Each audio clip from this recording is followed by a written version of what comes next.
Look at that. Look at those layers, the cheese. Oh, that's lovely. Hi, I'm Chetna and welcome back to my kitchen in sunny Kent. Though, don't be fooled, it's absolutely freezing outside. But I am making coriander and mint chutney and cheddar palmiers. The chutney is really simple and easy. So I've just got some fresh mint leaves, some fresh coriander. I like nice hot green chilies and some lemon juice. You can use lime juice as well. And I'm just breaking off the leaves from the stems because these are really thick and you can't really use them in the chutney. So this is one of those chutneys which every Indian home kind of has their own version. My mum usually uses 2 parts of mint and 1 part of coriander, but I like to use 1 part of mint and 2 parts of coriander. So you can use according to your taste, your preference. So all I have to do is wash this up and blitz it together. So the washed herbs go into the blender. Just some sugar and some salt, some chilies, and quite a lot of lemon or lime juice. And then just a splash of water, not too much, and then I'm going to blitz this.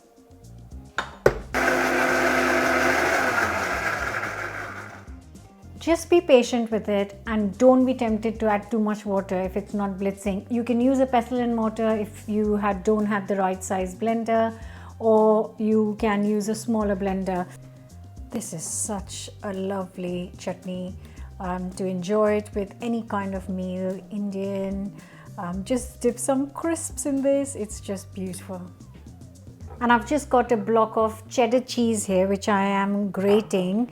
You can play around with other cheeses, but this is one of our favorites, which is why I end up using this a lot. So I am of course using ready-made puff pastry. This is one of the only pastries which I think, oh no, of course there's phyllo pastry as well, which I think is just best shop bought. Yeah, and if you're using good quality all butter puff pastry, you're gonna get lovely results. Just some flour on here, and then I'm just gonna bring this out here, and then it's just literally quite straightforward. So I have got the chutney. I really would love you guys to try this because this is absolutely fantastic, and let me know your thoughts.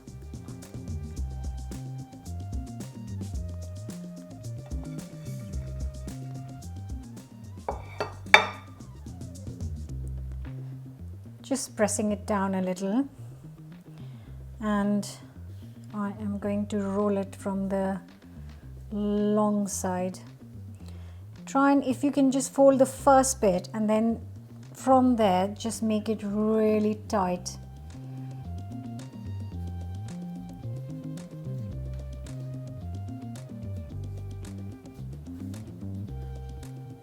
And I'm just going to bring it halfway through and then just pause here, and I'm going to do the repeat from the other side. So if you just see, if I'm just folding, the first bit is a little fold and then it goes really tight, and then meet the other side in between here. And I'm just going to brush this with 1 egg. So I've just got 1 egg here.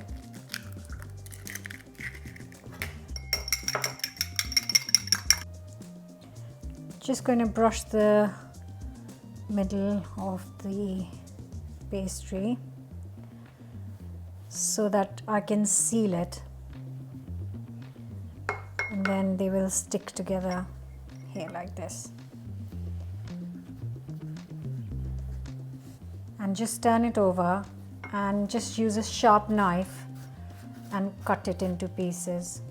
Before that, I am actually just going to brush away the excess flour as much as I can. How thick shall we cut it? This thick? Yeah.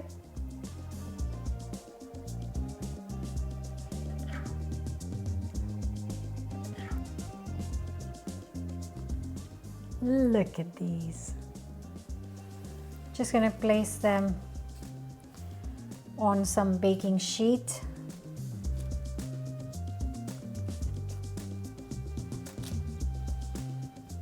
And most importantly, just brush it nicely with some egg all over, which is going to make this pastry nice and golden.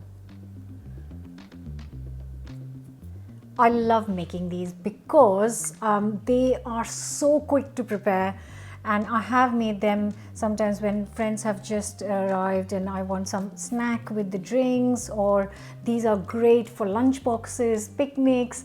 Oh god, and whatever chutney you have left over, you can store it in the fridge for 4 to 5 days, and if you are not going to have it in the next 4 to 5 days, you can store it in the freezer as well, because this freezes really well. I know a friend who actually stores it in an ice cube tray, in an ice tray. So they come out as little chutney cubes, so you just defrost a cube or two as much as you need.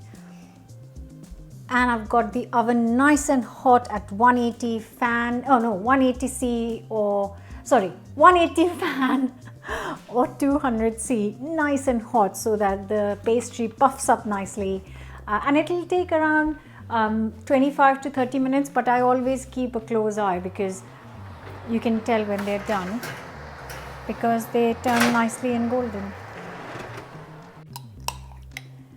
Now I've got a tray of these baking in the oven, the chutney and cheddar rolls, and I have got a kind of a alternative for you. So I always have some pesto jars somewhere in the fridge at all times, and I know that I've got some friends coming and that is not going to be enough. So I'm making another another tray of these rolls, and I'm just using some jar pesto. You can make your fresh pesto, but it's just another version of it. And I have got some lovely basil pesto here, which I am just going to spread a little bit on here.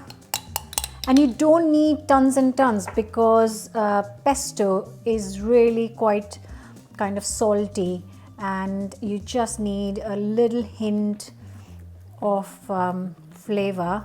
And I'm just going to add a tiniest bit of artichoke pesto, mix it all up. But yeah, you can use sun-dried tomato pesto or any other flavor that you have at home. And then I'm going to do exactly the same.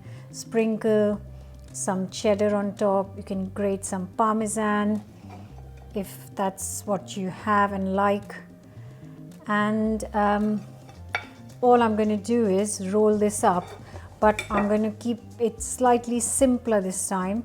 So just press it down, make the first roll, and I'm just going to do the whole roll on one side. So I'm not going to do a heart shape this time. So just make sure you roll it as tightly as possible. And that's it. I'm just going to cut it and just put it in the oven with the other tray. Okay, so they have all gone a bit haywire because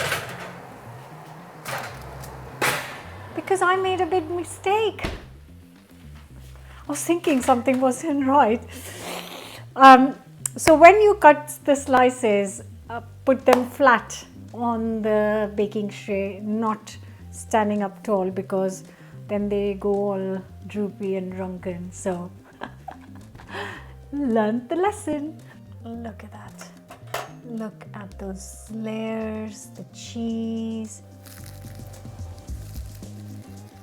Crispy, crispy.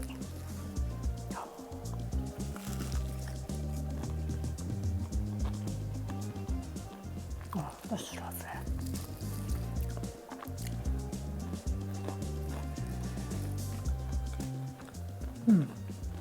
The lovely thing about these is that they are amazing when they are piping hot, just out of the oven.